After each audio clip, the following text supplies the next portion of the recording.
ma doonaysaa inaad hogaamiye fiican noqoto? ma doonaysaa naftaada inaad ku hagto dariiq wanaagsan? ma doonaysaa dadka aad isleedahay waad ku dayan kartaa inaad weliba faradheeraato ood u noqoto cid ay ku daydaan? ma doonaysaa inaad noloshaada ku guulaysato? jawaabtaadu hadday haa tahay na soo raac, waa barnaamijkaagii. bismillaah, alxamdu lilaah, wasalaatu wasalaamu calaa rasuulillaah. assalaamu calaykum waraxmatullaahi wabarakaatuhu. dhammaan daawadayaashayda qiimaha iyo qaayaha leh, mar kale iyo waa walaashiin Shukri Degan oo aad kala xiriirtaan bartan aan YouTube-ka ku leeyahay ee Shukri Musa Talent Channel, oo idin leh kulanti wacan oo wanaagsan. daawadayaal, waa barnaamij cusub oo aan ka mid ah barnaamijyadii taxanaha noo ahaa ee mar walbaba channelkani caanka ku ahaa ee ka sheekeynaya arrimaha bulshada. barnaamijkan waxaan ugu magac daray, sida aad ku aragteen cinwaankiisaba, inta aanay ku hogaaminin hogaami. hogaami inta aanay ku hogaaminin. walaalayaal, daawadayaal, asxaabtayda qiimaha iyo qaayaha leh, inta aanay ku hogaaminin hogaami maxaa loola jeedaa? waxaa loola jeedaa ruux walba oo bini aadan ah naf baa ilaahay geliyey oo uu siiyey. naftuna waxbay rabtaa. qofka bini aadanka ahina waxbuu rabaa. inta badan waxa dhacda marmarka qaar naftaadu waxa ay rabto iyo waxa adiga shakhsiyadaada aad rabto ee aad isleedahay guul ayay ku horseedayaan inay kala duwan yihiin. hamiga naftaada mar walba lama qaato, lamana qaadan karo. waayo hadday naftu ku hogaamiso, waxa laga yaabaa waxyaabo badan oo adduunya aakhiraba adiga ku wanaagsanayn inay kugu hogaamiso. laakiin haddaad adigu hogaamiso ood naftaada waxa aad isleedahay way u wanaagsan yihiin adduunya aakhiraba aad ku hogaamiso, waxay ugu badan tahay inaad gaarto guusha aad doonayso. inta aanay ku hogaaminin hogaami maaha shakhsi. kama hadlayo laba ruux oo wada joogta oo nolol ku shirkowday oo aan leeyahay qof hebelow ninka ragga ah ama gabadha, inta aanay gabadhu ku hogaaminin nin yahow adigu hogaami, maaha ujeedadaydu. gabar yahay intaanu ninkaagu ku hogaamin adigu sutiga u qabo oo reerkan hogaan u noqo, maaha ujeedadaydu. waxa aan ka hadlayo waa meel meesha ka fog, waa meel meesha ka dheer, waa meel ka muhiimsan. waa noloshaada adduun iyo aakhiro. hogaanka halka aad u wado oo aad ku gar qaado hadday noqoto miday iyadu kugu hogaamiso, waxay u badan tahay inaad noloshaada ku fashilanto. waxay u badan tahay guulaha adduun aad doonaysay iyo tan aakhire ee aad doonaysayba in aadan haleelin. waxay u badan tahay in ay arrintaadu ku dhammaato meel aan habboonayn, adiguna aadan jeclaysanaynin. laakiin haddaad adigu naftaada hogaamiso oo qofka laga amar qaadanayo ilaahay ka sokow ee hogaanka nafta u haya aad adigu noqoto, ee waxyaabo badan oo naftaadu doonayso oo ay rabto inay kugu riixdo oo laakiin aan noloshaada u qumanayn, ama mid adduun ama mid aakhiro, aad ka soo qabato oo aad adigu u jeexdo dariiq aad naftaada ku hogaamiso oo aad filayso inuu guul ku dhammaado. dariiqa oo aad wax walba ka taxadirtay oo hufnaan iyo karti wixii ilaahay ku siiyey aad la kaalmaysatay, allana aad ku tawakashay, ee aad maaragtay odxaha ka ilaalisay, ka gurtay odxaha, eed qalqallooca ka ilaalisay haddaad naftaada ku hogaamiso waxay u badan tahay inay guul noloshaada adduun kuugu dhammaato taada aakhirana guul ay kuugu bilaabato markaa saaxiibayaal walaalayaal hogaaminta naftu waa muhiim inaad adigu hagtood u arrimiso waa muhiim in sidii ilaahay yiri aad ku hagtaa waa muhiim dunida inta la kor saaran yahay waxyaabaha sida ugu habboon ee dhaqanka adduunku aad ku guulaysan karto inaad ku hagtaana waa muhiim intaa haddaadan helin oo noloshu iyadu ay ku hogaamiso oo iyadu hoggaanka kuu qabato oo qar walba iyadu kaa tuurto oo wax walba iyada la wanaagsan oo adduunya aqraba meel fiican aan kuu jihaynaynin ay kugu riixdo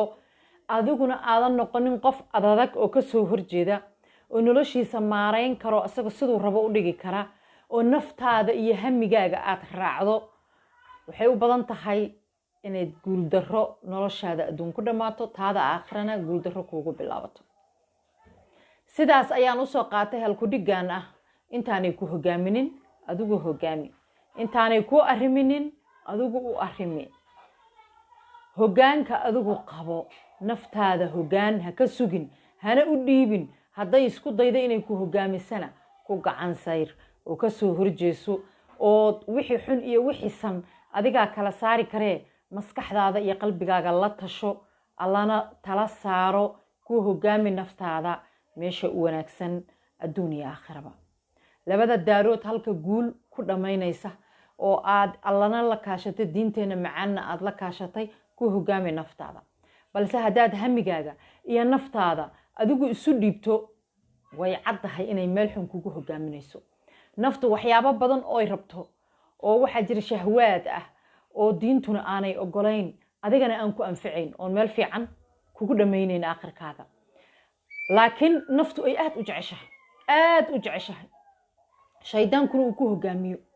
uu u sahlo uu u fududeeyo oo u qurxiyo oo wax kale uga dhigo haddaad adigu marka taas kasoo horjeesan weydo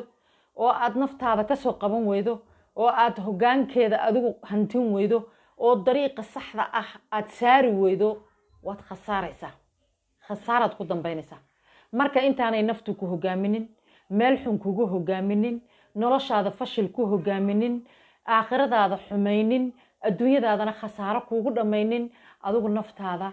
qabo sutiga u qabo oo hogaami kuna hogaami sidii alla iyo rasuul yiraahdeen noloshaada adduunna cilmiga maadiga ah marka la raacana aan meel xun ku geynaynin oo aad ka fakartay ood maskax degan ku fakartay ood mid diin xambaarsan ku fakartay oo mid nolol adduuniya aakhira taam inay ku noqdaan aad maaragtay waxaa lagu ducaystaa sida aan wada ognahaba adduunya aakhira taama allahna siiyo adduunya aakhira taama mid kugu hagaysa inaad naftaada ku hagto saaxiib walaal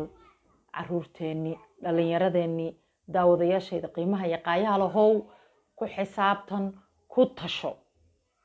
tasho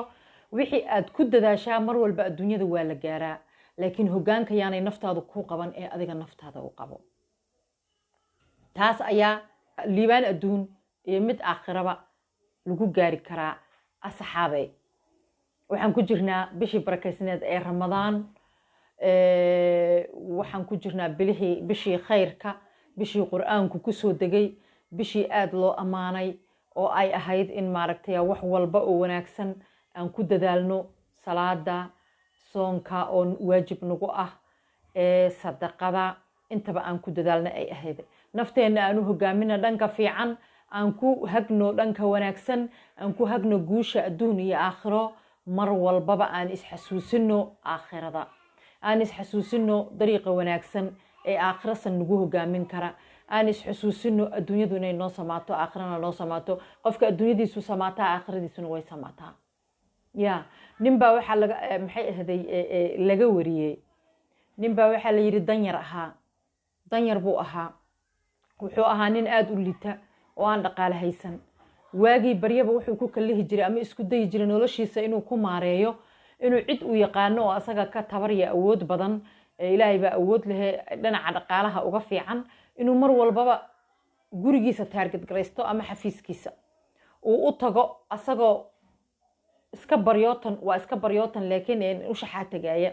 oo raba inuu danihiisa u sheegto si maaragtay noloshiisa ay wax uga qabato ninkii waxaa la yiri markii dambe subaxii dambe buu soo toosay isagoo xanaaqsan oo daalan oo meelo badan uu soo marmaray maalmihii ka horreeyana ku hungoobay qaarna wax aan macno lahayn ka soo helay laakiin naftiisu ay meeshii ugu xumayd marayso oo diiqadaysan oo isagu isla hadlaaya oo aan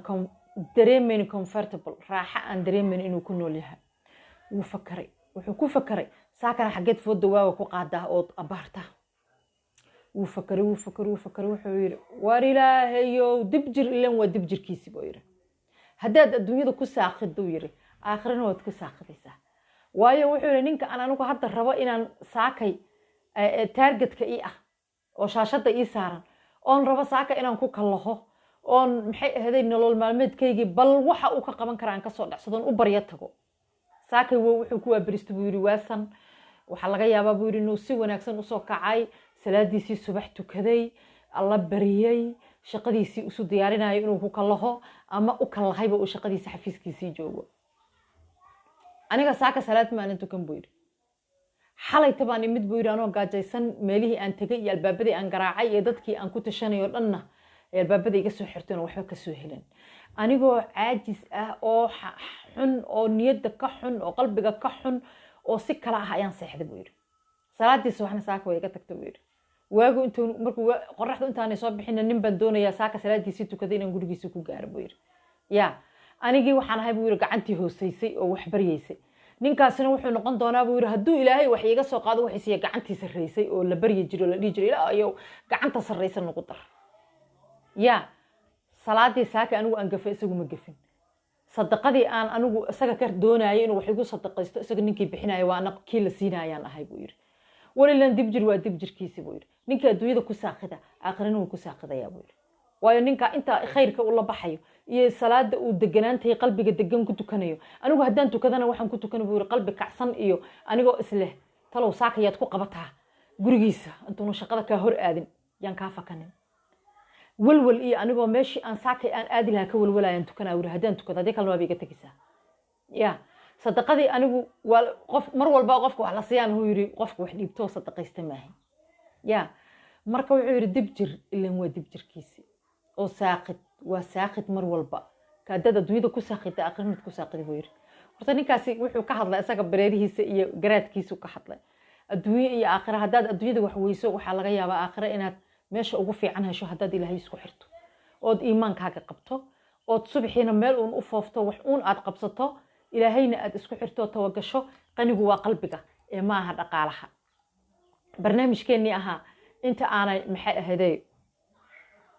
barnaamijkii aan halku dhiga yaab kale aan ku soo qaatay waxaan doonayaa daawadayaal inaan intaas ku soo gabagabeeyo